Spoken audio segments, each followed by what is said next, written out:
Deuteronomy 11.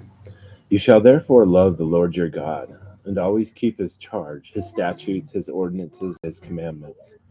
And know this day that I am not speaking with your sons who have not known him,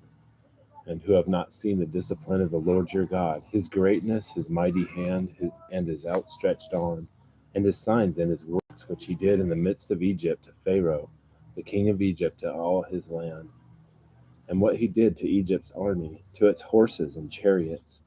when he made the water of the Red Sea to engulf them while they were pursuing you, and the Lord completely destroyed them, and what he did to you in the wilderness until you came to this place, and what he did to Dathan and Abiram, the sons of Eliab, the son of Reuben, when the earth opened its mouth and swallowed them, their households, their tents, and every living thing that followed them among all Israel. But your own eyes have seen all the great work of which the Lord of the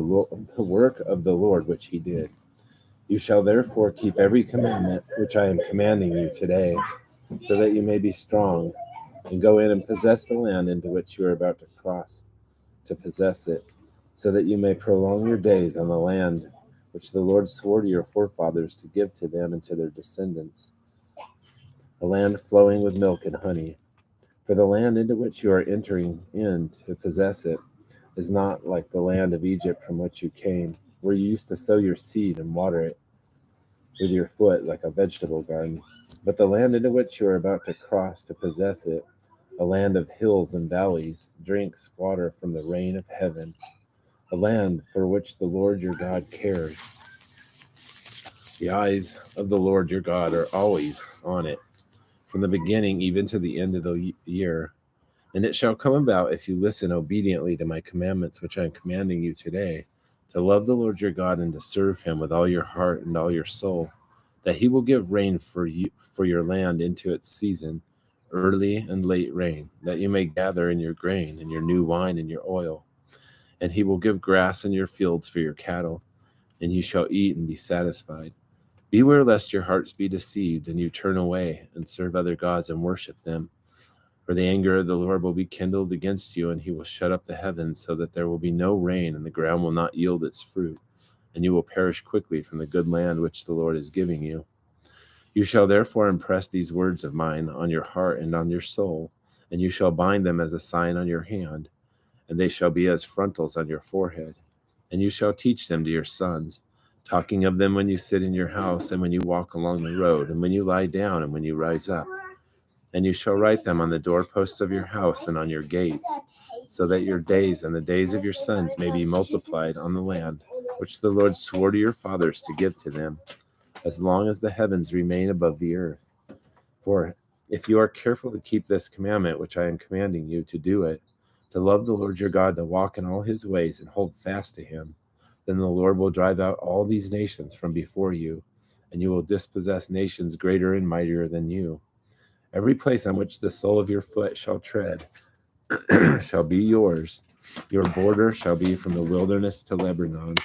and from the river to the Euphrates as far as the western sea. There shall be no man to be able to stand before you. The Lord your God shall lay the dread of you and the fear of you on all the land which you set foot, as he has spoken to you. See, I am setting before you today a blessing and a curse.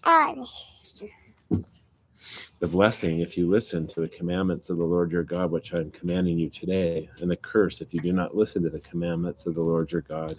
but turn aside from the way which I am commanding you today, by following other gods which you have not known. And it shall come about, when the Lord your God brings you into the land where you are entering to possess it, that you shall place the blessing on Mount Gerizim and the curse on Mount Ebal. Are they not across the Jordan, west of the way toward the sunset, in the land of the Canaanites who live in Arabah, opposite Gilgal, beside the oaks of Moreh? For you are about to cross the Jordan to go in to possess the land which the Lord your God is giving you, and you shall possess it and live in it. And you shall be careful to do all the statutes and judgments which I am setting before you today. Daddy. I don't